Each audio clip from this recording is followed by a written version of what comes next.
শীতকালে বুটিং কিভাবে করবেন? শীতকালে অনেক ধরনের বুটিং করতে পারে না। বুটিংয়ের সমস্যা হয়ে গেলে মুরগির নিউমোনিয়া লাগি যায়, বিভিন্ন রকম রোগ আছে। শীতকালে 2000 মুরগির মধ্যে আপনি বুটিং দিবেন 6টা, কমে 6টা বুটিং দিবেন 2000 মুরগির মধ্যে। তো শীতকালে মনে করেন বাল্ব দিবেন 700 করে, একটার মধ্যে 700 করে দিবেন। তো দেখুন আমার একটার মধ্যে 700 করে বাল্ব আছে। তো দিনের মধ্যে যদি 10টা 11টার সময় যদি মুরগি আপনার বুটে তো না থাকে, তাহলে 700 থেকে 200 করে কমাবেন।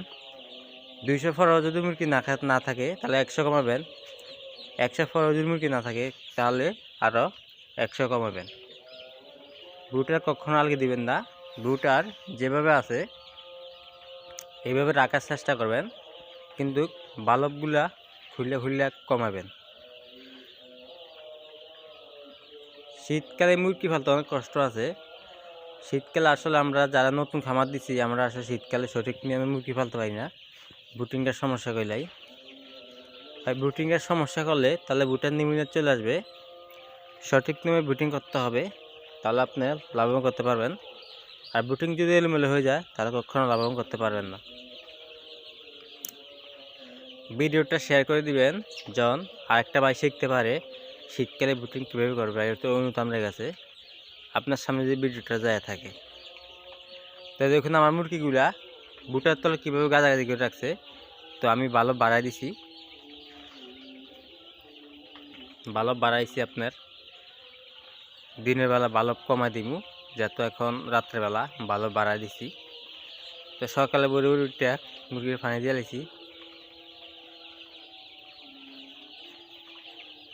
শীতকালে একটু মনে করেন বুটিংটা, শীত আর গরম, বুটিংটা একটু ঠিক মতন করবেন। বুটিংটা যদি ঠিক মতন করতে পারেন তাহলে আপনার কোনো টেনশন নেই। আর বুটিং যদি এলোমেলো হয়ে যায় তাহলে আপনার সমস্যা হয়ে যাব, বুটিং করতে সমস্যা হয়ে যাব।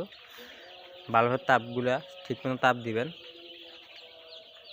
তো আমি যেভাবে তাপ দিতেছি দেখতে পাচ্ছেন আপনারা মুরগি কীভাবে ভিতরে আছে, মুরগির গাজাগাজি করে।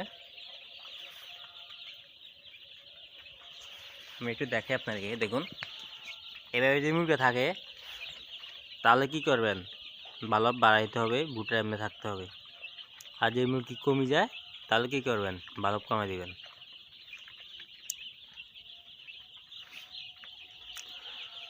তো দেখতে পাচ্ছেন অবশ্যই মুরগিগুলো আমার